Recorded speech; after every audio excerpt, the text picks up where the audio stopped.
السلام علیکم فرینڈز، میرا نام ہے محمد حماد اور آپ دیکھ رہے ہیں ہمار ٹی وی۔ معزز ناظرین گرامی، قدیم مصریوں نے اپنے مرنے والوں کو ممیوں میں کیوں تبدیل کیا اور اپنے فرعونوں کو بڑے مقبروں میں کیوں رکھا؟ اسکارپین کنگ کون تھا؟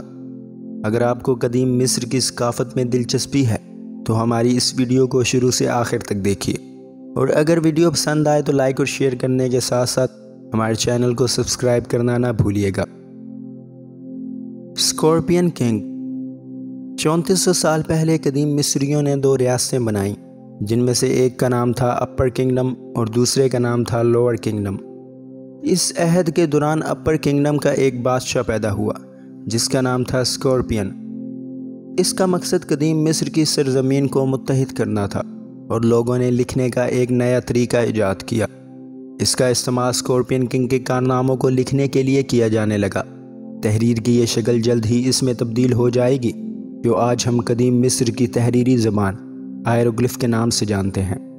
تاہم اسکارپین کنگ اپنا مقصد پورا ہونے سے پہلے ہی مر گیا اور اس طرح دونوں ریاستیں الگ الگ رہیں۔ اسکارپین کنگ کی زندگی سے متعلق حقائق غیر معمولی آثار قدیمہ ہیں۔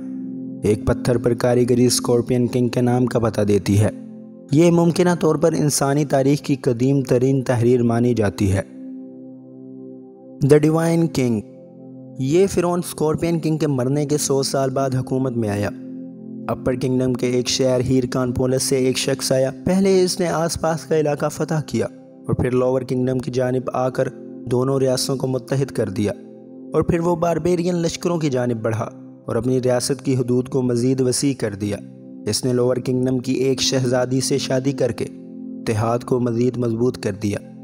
مینس کی وجہ سے اس ریاست میں امن قائم ہوا۔ اس نے دارالحکومت میمفس کی بنیاد رکھی۔ وہ مگرمچھ کی پشت پر چھلانگ لگا کر دوسرے کنارے چلا گیا، اور اس طرح اس نے کروکوڈیلوپولس شہر کی بنیاد رکھی۔ مینس کی عوام پرسکون زندگی تو گزار رہی تھی، ساتھ ہی میں انہوں نے مجسمے سازی، لکڑی کے کاموں اور یہاں تک کہ شراب بنانے کا طریقہ سیکھ لیا تھا۔ رومن مورخ ڈائیڈورسکولس نے دعویٰ کیا ہے کہ مینس ایک بہت بڑا عیاش تھا، اور ساتھ میں اس نے اپنی رعایا کو بھی عیاشی سکھائی۔ 62 سال کی خوشحالی کے بعد مینس کا بہت برا انجام ہوا جب ہپوپوٹیمس نے اس کے جسم کے ٹکڑے ٹکڑے کر دیے۔ قدیم مصری ممیاں 3500 سال پہلے مصریوں نے اپنے مرنے والوں کو قبروں میں دفن کرنے کا رواج ڈالا۔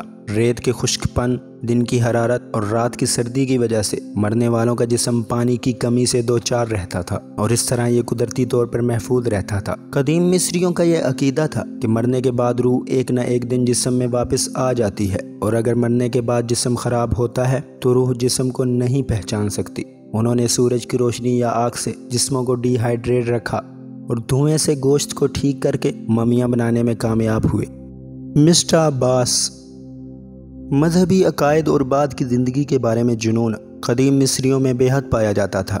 انہوں نے اپنے لیے جس طرح کی قبریں تعمیر کی انہیں مسٹر عباس کہا جاتا ہے، جو ایک احرام کی نچلی سطح کی طرح لگتا ہے۔ گویا ایسے معلوم ہوتا ہے جیسے آدھے احرام کو درمیان سے کاٹ دیا گیا ہو۔ قدیم مصری بادشاہ اپنے مال و دولت کے ساتھ محفوظ طریقے سے دفن ہونا چاہتے تھے۔ اسی وجہ سے قدیم مصریوں نے ممی سازی میں مہارت حاصل کی تاکہ ان کی لاشیں ان کے عالی شان مقبروں میں ہمیشہ کے لیے سلامت رہیں۔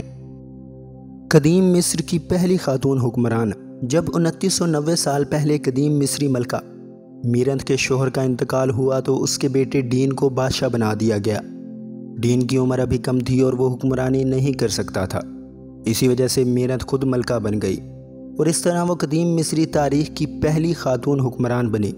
اور یہ بات ابھی تک کسی کو معلوم نہیں کہ میرنت کا اقتدار کتنا عرصہ رہا، اور بعد میں ڈین نے 50 سال حکمرانی کی، اور اس دوران اس نے عسکری اور معاشی طور پر کافی ترقی کی، اور اس طرح ڈین کو قدیم مصر کا ایک بڑا بادشاہ مانا جاتا ہے۔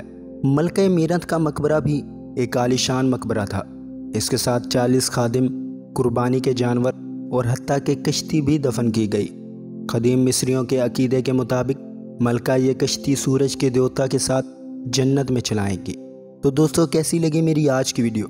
اگر ویڈیو پسند آئے تو لائک اور شیئر کرنے کے ساتھ ساتھ میرے چینل کو سبسکرائب کرنا نہ بھولیے گا۔